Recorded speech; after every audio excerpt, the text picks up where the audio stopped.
cristiano y de una iglesia es que pasen días, pasen años sin avanzar, sin entender la dinámica del crecimiento espiritual y numérico de la iglesia. Porque las dos cosas tienen que darse en su vida: un crecimiento espiritual que va en aumento y también una reproducción de discípulos que sean conforme a la imagen de Jesús, no conforme a su imagen, porque pobrecitos si los discípulos que hacemos son conforme a nuestra imagen.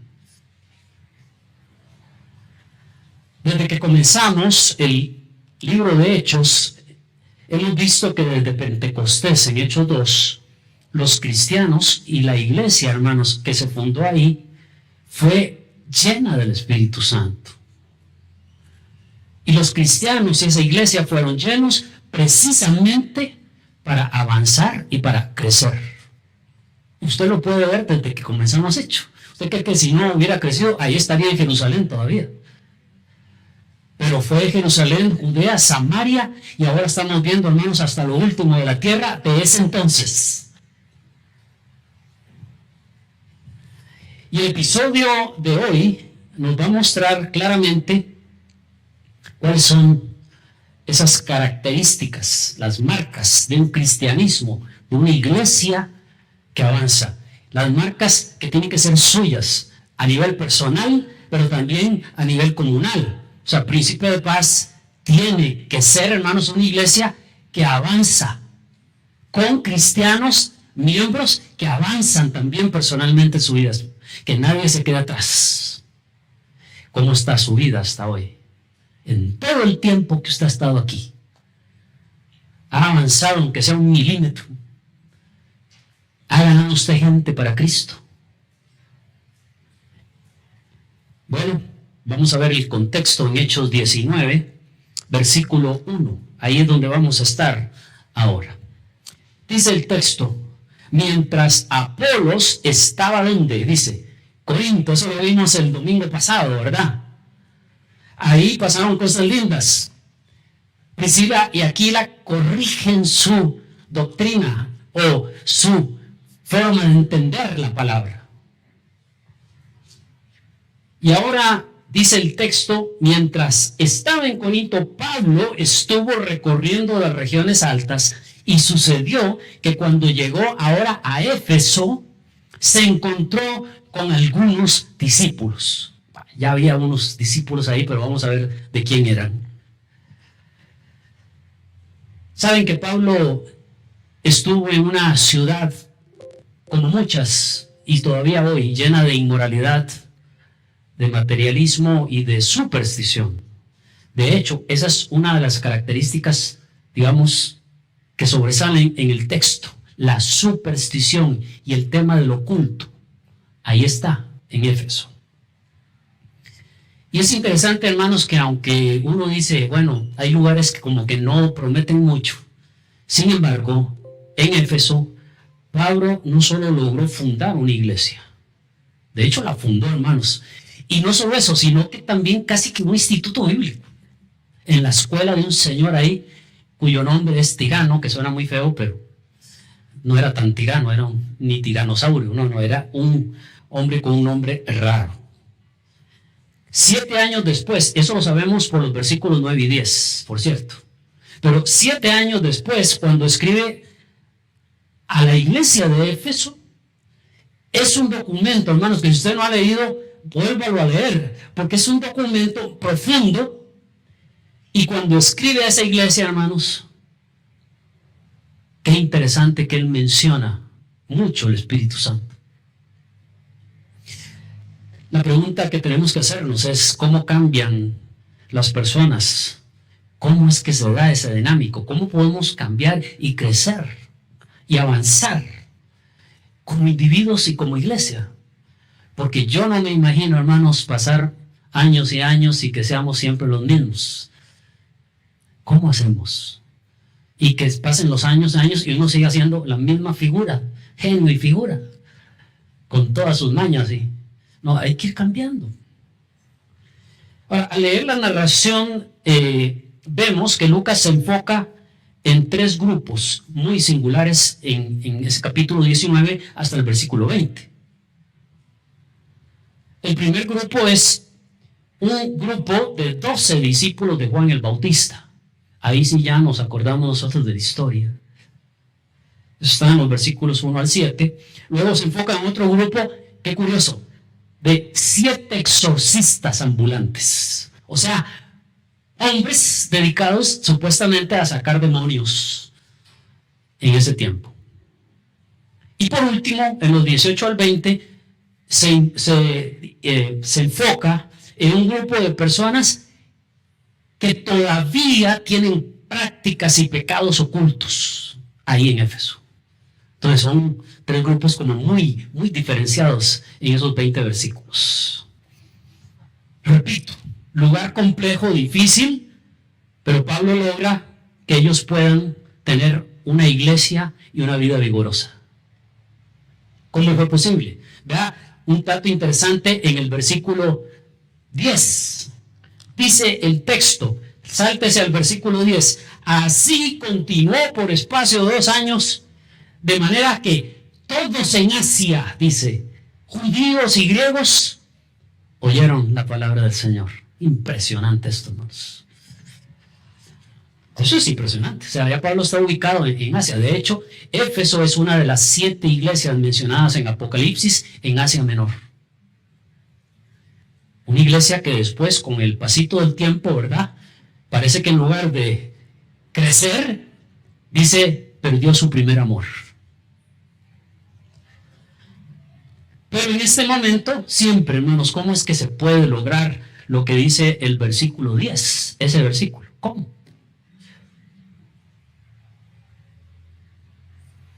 Bueno, para que eso suceda, hermanos, se necesita gente correcta, gente que entiende por qué está aquí, para qué está en esta tierra, que no es solo, hermanos, para ganarnos los frijoles y el arroz.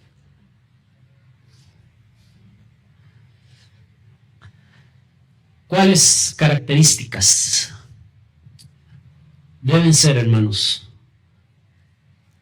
de una persona cristiana y de una iglesia que avanza, que impacta? Bueno, esto lo voy a tratar de responder en 3 puntos esta mañana. En primer lugar, si queremos avanzar e impactar a otros, tenemos que vivir bajo algo que se llama la dirección del Espíritu Santo. Versículos 1 al 12. Vean, cuando Pablo llegó a Éfeso, vea lo que se encontró. Algunos discípulos, dice el versículo 1, y el versículo 2 dice, y les preguntó, porque discípulos, si uno entiende algo, como que estos son creyentes, ¿verdad? Seguidores de Jesús. Pero no, les pregunta a él, y Pablo detecta algo en ellos. Y les dice, ustedes recibieron el Espíritu Santo cuando creyeron en el Señor Jesús. De aquí interesante pregunta. Y ellos respondieron, no, ni siquiera, dice, hemos oído hablar del Espíritu Santo, cosa que no es cierto, por cierto, porque cuando Juan el Bautista predicaba, que dijo, arrepiéntanse y crean en el Señor, y van a ser bautizados por el Espíritu Santo. Y esto de que no sabían que existía el Espíritu Santo, el Antiguo Testamento habla del Espíritu Santo. Lo que pasa es que a veces nos pasa lo mismo que a ellos, que aunque leemos la Biblia y leemos sobre el Espíritu Santo, una cosa es saber del Espíritu Santo y otra es vivir, verás, la dinámica del Espíritu Santo en mi vida. Pero esta gente dice, ni siquiera hemos oído del Espíritu Santo. Entonces, Pablo les vuelve a preguntar, pues, ¿qué enseñanza recibieron al ser bautizados? Porque efectivamente se bautizaron. Y dijo, le respondieron la del bautismo de Juan. Ese fue el bautismo que recibieron. Pablo les dijo, el bautismo de Juan enseñaba el arrepentimiento, pero nada más, hermanos. ¿Se acuerdan? El señor Juan, primo de Jesús, viene predicando y dice, mi trabajo es preparar el camino para que vengan al Señor, pero para empezar, Una persona, para empezar, hermanos, tiene que arrepentirse y reconocer que es pecador, que algo hacemos mal. Y yo creo que en este salón absolutamente, ni el que está en la plataforma, ni ahí sentados, estamos exentos a veces. Aunque a veces no digamos, o sea, nos creemos que, no, yo soy.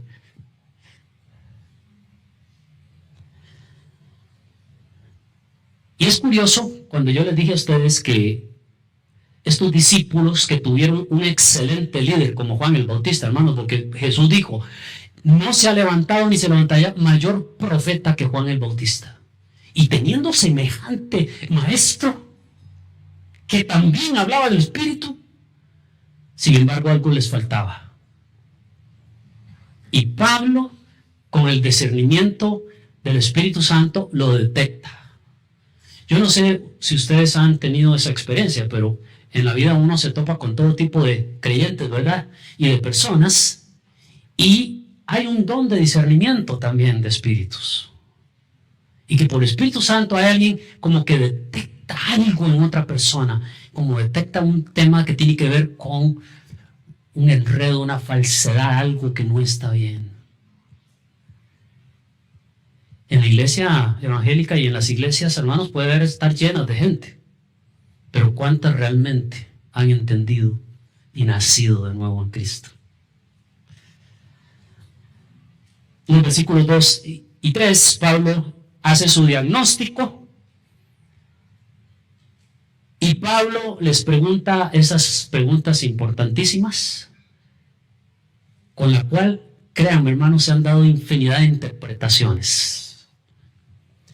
Pero el texto, en la primera pregunta dice, ¿ustedes recibieron el Espíritu Santo cuando creyeron en el Señor Jesús? Y saben, hermanos, que el verbo cuando creísteis, que está en la Reina Valera, por cierto, ahí, hermanos, es un verbo que habla de una acción completada. Es decir, Pablo esperaba que cuando creyeron, también recibieron el Espíritu Santo. Y también cuando dice, cuando recibisteis el Espíritu Santo, es también una acción que se completó en el momento de creer. Esa era lo que ya se está perfilando como una doctrina en el Nuevo Testamento. Bueno, creo, hermanos, que debemos entender claramente que una evidencia de una persona que ha nacido de nuevo es la presencia del Espíritu Santo en su vida, en su interior. Ya no era como el Antiguo Testamento, que el Antiguo Testamento venía sobre personas para hacer cosas espectaculares y pasaba. No, Jesús dijo, vendrá el Espíritu Santo y morará en él. Eso era algo, hermanos, nuevo. Y Romanos dice que el que no tiene el Espíritu no es de Dios. Un tema para autoexaminarse. En otras palabras, estos eran discípulos de Juan el Bautista, pero no eran discípulos de Jesús. Estos no eran salvos todavía.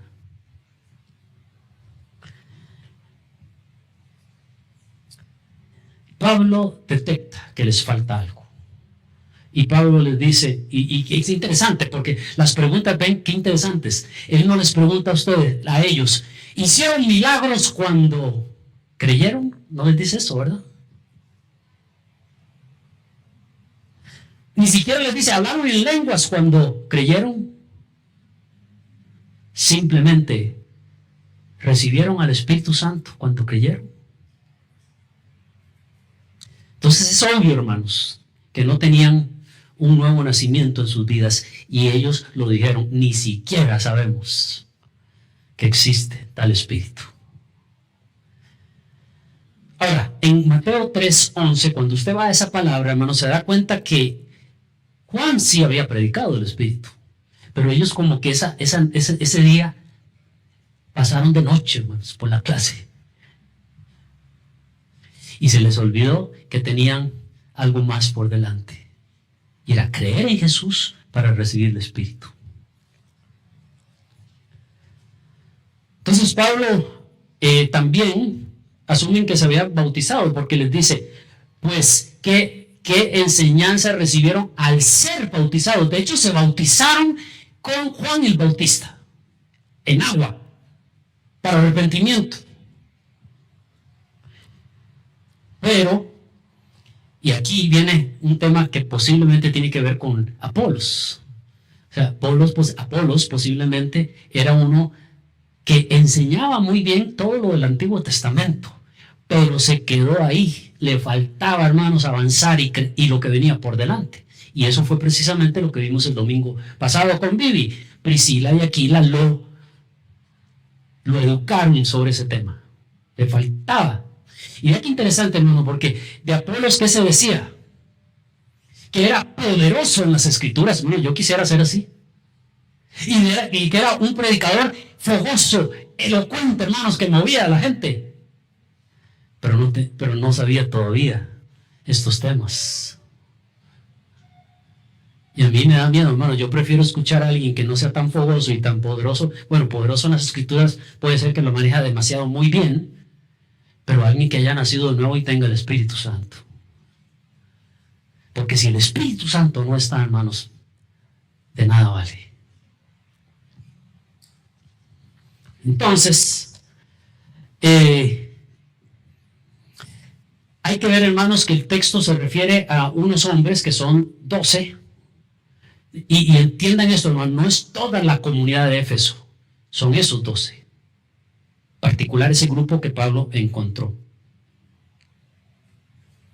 Y lo que viene por delante entonces es este desafío. Aquí viene lo que dice el versículo 5. Al oír esto, vea qué lindo, pidieron ser bautizados en el nombre del Señor Jesús. Ahora sí.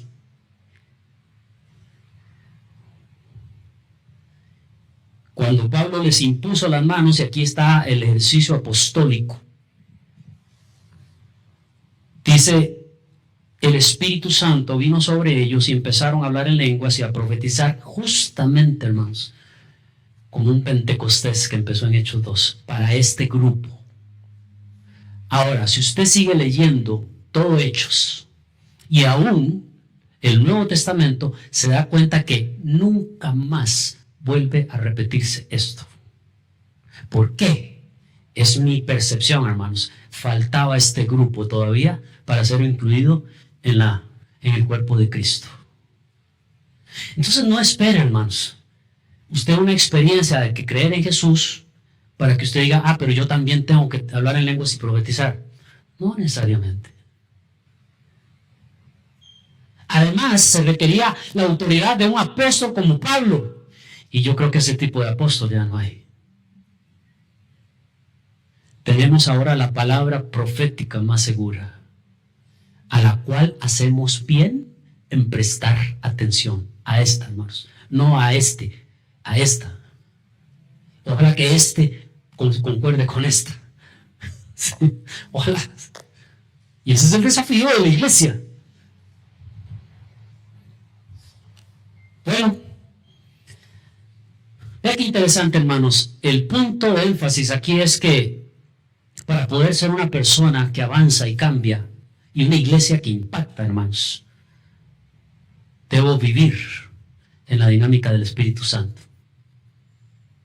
O sea, saber que hay un Espíritu Santo que es de las personas de la Trinidad, 3, que es Dios y es una persona. Y de hecho, ¿cómo es que Jesús puede decir yo estoy con ustedes todo el tiempo hasta el fin del mundo? Bueno, él dijo, yo les voy a enviar otro consolador, igual a él. Sin el Espíritu Santo, hermanos, ¿sabe qué? Sin el Espíritu Santo, la iglesia sería una institución como las instituciones públicas que tenemos y privadas, llenas de gente, con muchas preocupaciones y muchos desafíos y retos, pero no la vida de Dios, que transforma y cambia a las personas. ¿Qué hubo, hermanos? Manifestaciones de esta dimensión. Bueno, hay discernimiento. Pablo supo que algo faltaba. Hay una capacidad bíblica de enseñar. Pablo orientó con el plan completo a estos discípulos. Hay una convicción sobre la importancia de la iglesia local. Aunque ya se habían bautizado con Juan, se bautizaron otra vez. Y esta es la única vez, hermanos, que eso pasa también.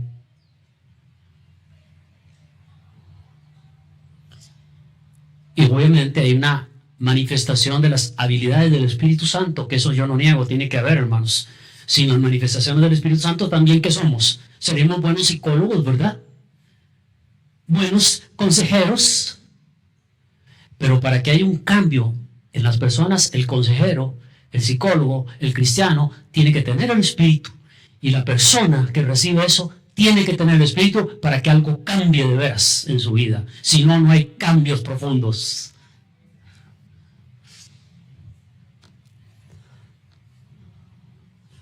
Es interesante, hermanos, que en una de las partes más importantes de la carta a los Efesios, en Efesios 1:13, ahí está, ahora sí, el parámetro de lo que debe ser esta doctrina sobre el Espíritu Santo. Dice, y ahora ustedes, dice Pablo en Efesios 1:13, los gentiles, habiendo oído la verdad, la buena noticia que Dios los salva, además, ya, cuando creyeron en Cristo, Dios los identificó suyos al darles el Espíritu Santo. Ahí está, hermanos. Y note que a la altura del momento cuando Pablo escribe esta carta, ya había cambiado la forma de recibir el Espíritu Santo. Entonces estos 12 discípulos, hermanos, por así decirlos, son un asunto extemporáneo, único, irrepetible. Ahora hay otras actividades del Espíritu Santo que uno tiene que verlas porque generalmente nos engolonizamos ustedes saben, hermanos, sí, a mí se me trabó, sí, con temas que tienen que ver con cosas así como que se salen de lo común. Y la gente dice, es que si eso no pasa, no está el Espíritu. Pero vean lo que sigue. Durante 3 meses Pablo estuvo yendo a la sinagoga, lo que hacía siempre, ya lo hemos visto. Predicaba sin ningún temor, trataba de convencer a los oyentes acerca del reino de Dios, pero algunos de ellos no creyeron. Así va a pasar, hermanos. Siempre va a haber gente que no crea. Que Dios los bendiga, los ayude, ¿verdad? Porque si no creen, están perdidos. De toda la gente hablaron mal del camino. Empiezan los que no creen a maldecir el camino, a decir esto está mal. Pero qué lindo que le llaman, ¿cómo le llaman? El camino. Así es, hermano. Yo conozco una iglesia que se llama El Camino. Me gusta el nombre. ¿Por qué? Porque Jesús es el camino. Y debemos caminar ese camino con Él. Pablo juntó a unos discípulos y se apartó de ellos, pero todos los días debatía en la escuela ¿de quién? De Tirano. Entonces, iglesia y una escuela bíblica. Y estuvo 2 años, hay más, y 3 años estuvo también. Esto se prolongó durante 2 años, así que muchos de los judíos y griegos que vivían en la provincia de Asia llegaron a oír la palabra del Señor, desde la escuela en la casa de Tirano. A veces los seminarios bíblicos se ha criticado mucho, hermanos, porque se vuelven como cementerios bíblicos también. Más bien deberían ser semilleros de donde se aprende la palabra, hermanos, se lleva. Y así deben ser las iglesias también. Digo esto porque a veces muchos que llegan a los seminarios se enredan, hermanos, en los libros, se enredan en las exégesis, en los idiomas bíblicos, y que yo veía estudiantes que, por ejemplo, creo que no sé si en el último trimestre del primer año recibíamos griego 1 y eran como 3, y luego exégesis en griego. Y apenas está uno aprendiendo el abecedario en griego, ya empiezan a poner su nombre en griego. Y ya cuando saben decir unas palabritas ya se creen, ya. Eso solo es un instrumento nada más. Pero no debe de perder la pasión por lo que ese idioma nos enseña también. Bueno, si queremos ser cristianos que crecen, avanzan y una iglesia que también impacta, ¿qué es lo primero, hermanos? Vivir en la dinámica del Espíritu Santo. Así que no me venga usted con buenos con cuentos de que, no, es que en Príncipe de Paz no se habla nada del Espíritu. No se habla. Pero una cosa es hablar y otra es que ahora sí vivámoslo. Entonces, ¿por qué pasa? El Espíritu Santo fue dado a nuestra vida, hermanos, para ayudarnos a formar la imagen de Cristo en nosotros. Y que el fruto del Espíritu se dé en mi vida. Usted puede ser, como Pablo dijo, aquí en Corinto, ¿te acuerdan? La peor iglesia, Corinto, Pecadolandia. Dijo, aquí ustedes, una manifestación poderosa de los dones del Espíritu, hablan en lenguas. Claro, era un desorden eso ahí. Aquí dice, hay profecías, aquí hay sanidades, aquí hay todo. Pero si no tienen el fruto, primer fruto del Espíritu, amor, eso es como darle golpes a un tarro. Es bonito, hermanos. Es que el Espíritu, hermanos, es para transformar vidas. Su vida, mi vida. ¿De qué? De las cosas que me faltan para ser semejante a Jesús. Y a veces por eso es que dicen, a esos son cristianos. Pero ¿y cómo es posible, verdad? Todo el mundo dice ser cristiano, hasta el presidente de la República.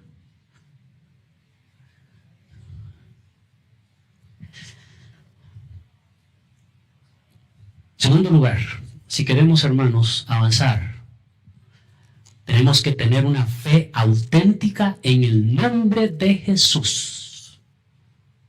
Ese nombre del cual cantamos tanto. Vean lo que dice el versículo 13, y aquí empieza una dinámica interesante. Bueno, se me olvidó pasar, dejé una parte, hermanos, que no quiero pasarla. Es muy curiosa e interesante, y eso nos llama mucho la atención, porque vean lo que dice el versículo 11. Dios, por medio de Pablo, hacía milagros tan extraordinarios que muchos llevaban los paños o delantales de los enfermos y las enfermedades desaparecían. Esa fue la manifestación del Espíritu en ese tiempo. Y la gente quedaba libre de espíritus malignos, sin siquiera la presencia de Pablo. Andaban por ahí, dice, ahora sí, unos judíos exorcistas que intentaban invocar, ¿qué, hermanos? El nombre del Señor Jesús sobre los que tenían espíritus inmundos. Y aquí viene el segundo grupo. Les decían, vean, qué interesante, como que se aprendieron una fórmula, ¿verdad? En el nombre de Jesús, a quien predica Pablo, les ordenamos salir. Aquí está la dimensión desconocida de estos pobres exorcistas ambulantes, que no conocían, hermanos, realmente el nombre de Jesús. Y que cuando tratan de exorcizar a alguien les dice, qué interesante, ¿verdad? En el nombre de Jesús, a quien Pablo predica, no nosotros. Bueno, en el libro de los Hechos encontramos una y otra vez el término, el nombre de Jesús. Y en toda la Biblia, hermanos, del Nuevo Testamento. Con esa autoridad para poder vencer, sanar, pedir, salvar. Y sí, algo que tenemos que entender en la iglesia y en mi vida y en su vida es que todo lo que hagamos, hermano, lo hagamos en el nombre de Jesús. Y la iglesia de Hechos tenía una preocupación sincera por hacer las cosas en el nombre de Jesús, no en el nombre de la iglesia. Y no en el nombre de Pablo, ni en el nombre de Pedro. Todos los apóstoles, hermanos, usaban el nombre de Jesús, no mi nombre. Entonces muchas personas hoy usan el nombre de Jesús como los hijos de Seba, como si fuera una fórmula mágica, ¿verdad? Como si fuera una experiencia de segunda mano. Pero la palabra de Dios nos dice, hermanos, que a menos que tengamos una fe personal en el nombre de Jesús, o sea, en la persona de Jesús, no vamos a lograr un mayor impacto, ni en mi vida ni en la vida de otros. Y vemos varias experiencias de los discípulos, por ejemplo, en Hechos 3 y Hechos 4, allí hay una defensa y una preocupación por ejercer la autoridad en el nombre de Jesús. Pero repito, para muchas personas hoy, incluso creyentes que dicen ser discípulos, pero yo no sé de quién, poner el nombre de Jesús es como añadir una etiqueta. Sin sentido. Y algunos están más preocupados hoy por el nombre de una iglesia o de una denominación que los se olvida, hermanos, que lo importante y el importante aquí es Jesús. Por eso no se preocupe si usted se le olvida a qué iglesia asiste. El nombre de nuestra iglesia por lo menos hace alusión al príncipe de paz que es mismo Jesús. Y yo creo que esto nos va a llevar, hermanos, a una dimensión espiritual. Porque un hombre de Dios dijo una vez, si usted puede explicar lo que está pasando en su vida, si está pasando algo bueno o extraordinario o bonito, es muy probable que no lo esté haciendo Dios. Porque Dios, hermanos, es el encargado a veces de trastocar nuestros planes y nuestras formas de entender las cosas. Y Él obra y cambia lo que usted dice, yo no puedo. Pero yo no puedo explicar todo lo de Dios. Estamos en una dimensión espiritual y del Espíritu Santo también, y del nombre de Jesús. Entonces Dios bendice a una iglesia y a un creyente en su forma de orar porque toma el nombre de Jesús como su autoridad. Y entra a la presencia de ese trono de Dios y pide lo que tiene que pedir, pero en el nombre de Jesús. Y cuando en el nombre de Jesús algo no cambia o algo no se hace como yo espero, no es porque el nombre de Jesús falló, sino que Él es la autoridad, Él es el Señor Jesús. Y por último, para ser de impacto, tenemos que luchar contra las cosas ocultas. Y aquí nos enlazamos con estas experiencias de los hijos de Seba, porque vea lo que dice el texto. Versículo 14. Los que hacían esto de invocar el nombre de Jesús que no conocían, dice, eran los 7 hijos de un judío llamado Seba, que era jefe de los sacerdotes. Ahora, ese pedigrí no les da ni ninguna autoridad, hermanos, para hacer lo que estaban haciendo, y no tenía resultado. Vea cómo termina la historia, qué horrible, hermanos. Esto es como para una película de terror. Pero, dice, el espíritu maligno les respondió. Yo sé quién es Jesús, hermano. Sabían más los demonios de Jesús que estos hijos de Seba. Yo sé quién es Jesús y sé también quién es Pablo. Hasta Pablo lo conocían, dice. Pero ustedes, dice, ¿quiénes son? Dicho esto, el hombre que tenía el espíritu malo se arrojó sobre ellos. Hermano, eran 7. 7 contra 1. Ahora dice, y los derribó con tanta fuerza que los hizo, ¿qué? Huir desnudos y heridos. Los dejó chinguitos, hermanos, y heridos. Y ellos, yo imagino, con sus ropas bonitas, ¿verdad? Les ordenan el nombre de Jesús que predica Pablo. Hermanos, las cosas no van a funcionar si no conocemos de veras el nombre de Jesús. Y por eso, para echar demonios, hermanos, no es en cualquier nombre.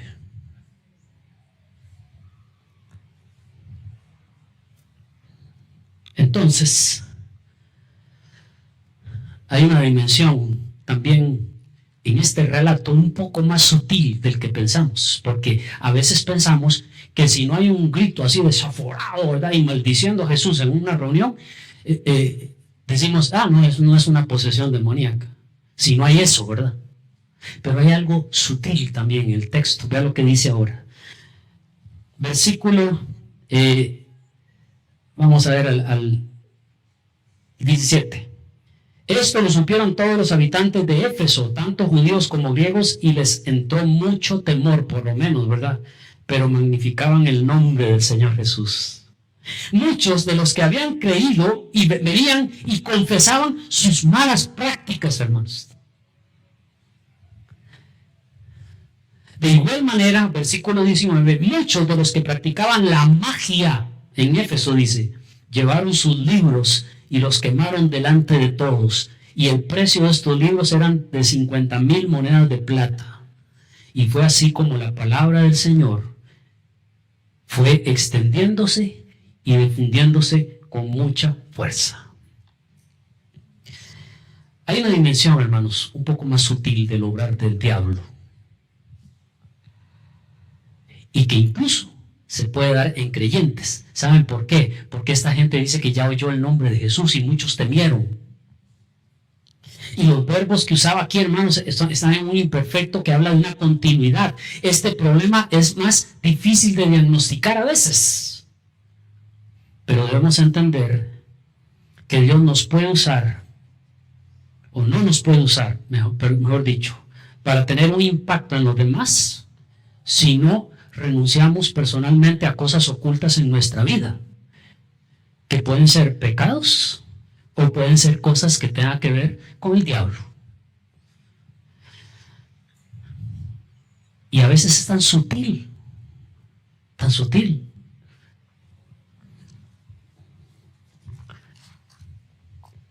En el versículo 18, vean lo que dice ahí: muchos de los que habían creído venían y comenzaban sus malas prácticas. Creo que en la versión Reina Valera dice sus hechos, que se puede traducir también aquí como prácticas.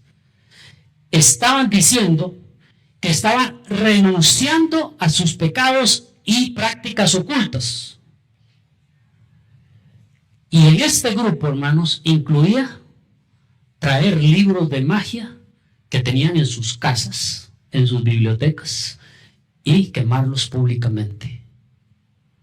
Y noten que esta gente gastaba mucha plata en eso, en libros de magia, de tal manera que 50,000 piezas de plata, algunos dicen que esto equivaldría en ese tiempo, ¿verdad?, en dinero y pasándolo a unos $10,000 invertidos en eso. ¿Cuánto invierte la gente a veces en cosas que no son de Dios? ¿Cuánto, hermanos? Mucho. Pero cuando el Espíritu Santo obra, hermanos, tenemos que entender que no es solo algo externo, va a tocar lo interno. Cuando obra de verdad. Porque uno puede llorar aquí y hacer una pantomima, hermano, de que el Espíritu me tocó, ¿verdad? Y siento el calor, ¿verdad? Y empieza a llorar. Sí, pero se levanta y sigue siendo el mismo diablo. Entonces, ¿qué espíritu, hermanos? Yo no estoy en contra. Si un día algo pasa aquí, hermanos, se le cae, pues ahí lo atenderemos. Pero eso sí, cuando se levante tiene que decirme qué le tocó de veras en su vida, el carácter o algo. Y después de unos días cambió algo en su vida a raíz de esta experiencia.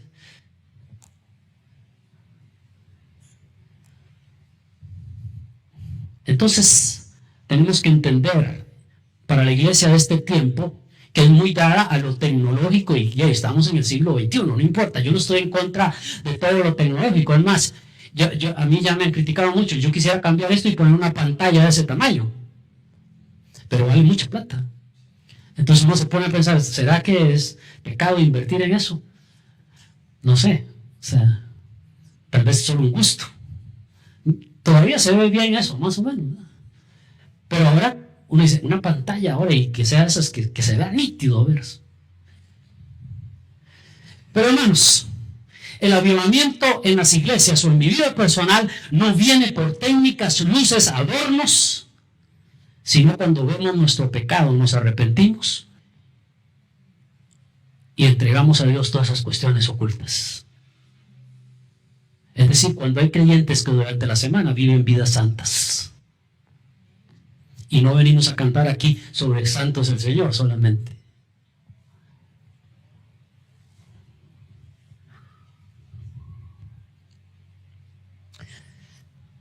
Termino con esto, hermanos. Entonces, 3 características de un cristiano en iglesia que avanza. Número uno, y aquí con esto aterrizamos un poquito. Vive la dirección del Espíritu Santo, no solo como una teoría. Ahora, yo entiendo, hermanos, que principalmente Dios habla a la vida porque esta escritura la inspiró el Espíritu Santo a través de esta palabra. Entonces no me diga usted que yo, pastor, yo no leo la Biblia. Entonces, ¿qué está viviendo? Si ni siquiera hay un contacto personal con la escritura en donde Dios a través del Espíritu Santo le esté guiando a usted sobre qué hacer y qué no hacer. Esto es lo que necesitamos, una iglesia que vive la dinámica del Espíritu Santo, pero no nos gusta con la palabra. Usted no puede quedarse con lo que se recibe aquí nada más.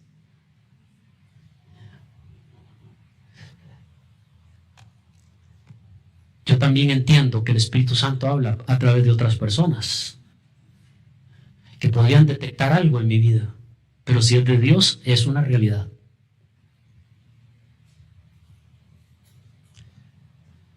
Número 2,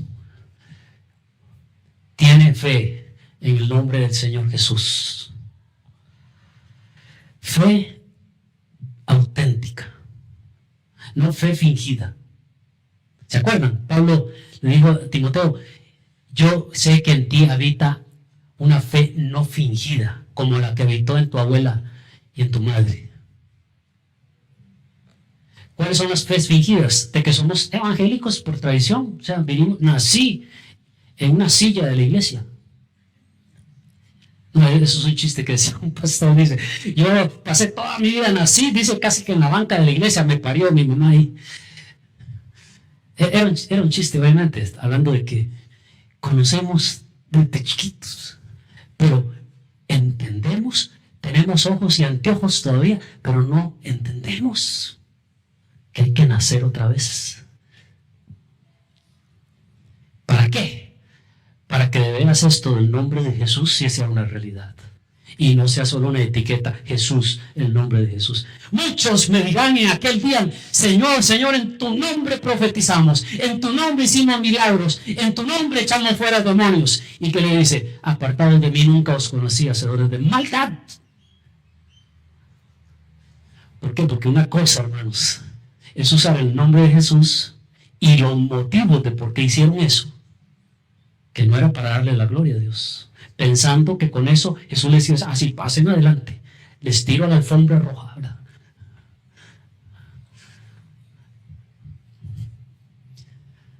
Y número 3, luchar contra las cosas ocultas.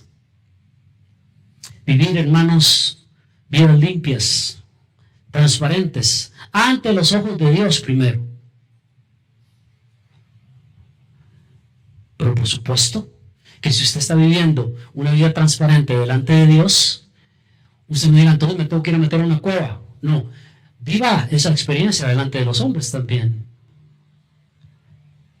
Y si hacemos esto, hermanos, estoy seguro que Dios va a transformar vidas, nuestra iglesia y los entornos en los cuales nos movemos. Ahora voy a compartir aquí una anécdota, algo que pasa.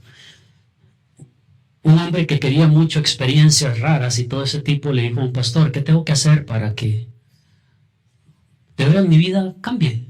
Porque yo veo que pasan los días y sigo igual. Y él le dijo, bueno, vaya a su casa, dijo, porque se lo preguntó en la iglesia, en el templo. Dijo, vaya a su casa y dice, dibuje un círculo ahí en el piso. Y dice, y póngase en ese círculo. Y dígale a Dios, Señor, cambia todo lo que está en este círculo en mi vida. No en la vida de los demás, sino en mi vida. Vivencia con el Espíritu. Vamos a orar. Esta mañana el Señor nos ha mostrado, creo, cuál es el cristiano en la iglesia que avanza. Yo no sé usted cómo está, en dónde está en este momento en su vida y su relación con Dios. ¿Cuánto ha pasado desde que usted dice, yo nací de nuevo, recibí el Espíritu, recibí a Cristo en mi corazón? ¿Cuánto ha pasado y cuánto ha avanzado?